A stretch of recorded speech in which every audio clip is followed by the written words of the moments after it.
দেশের খালগুলো খননের মাধ্যমেই কৃষকদের ভাগ্য উন্নয়ন হবে বলে মন্তব্য করেছেন জাতীয় সংসদের হুইপ ও নাটোর ২ আসনের সংসদ সদস্য অ্যাডভোকেট রুহুল কুদ্দুস তালুকদার দুলু।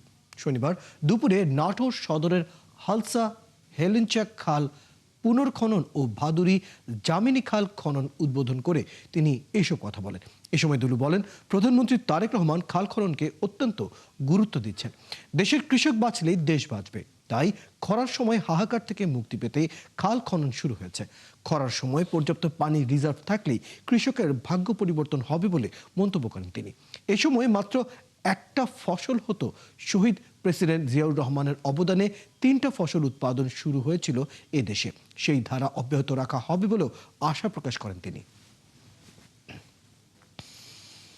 পানি যেন রিজার্ভ রাখা যায়, পানি যেন এই পানি দিয়ে যেন কৃষি উৎপাদন করা যায়, এই জন্য খাল খনন কর্মসূচি গ্রহণ করেছে। আমরা বিশ্বাস করি এটা অব্যাহত থাকবে এবং আগামী ৫ বছর এই খাল খনন কর্মসূচির মাধ্যমে এদেশের কৃষকদের ভাগ্যের পরিবর্তন হবে বলে আমরা বিশ্বাস করি।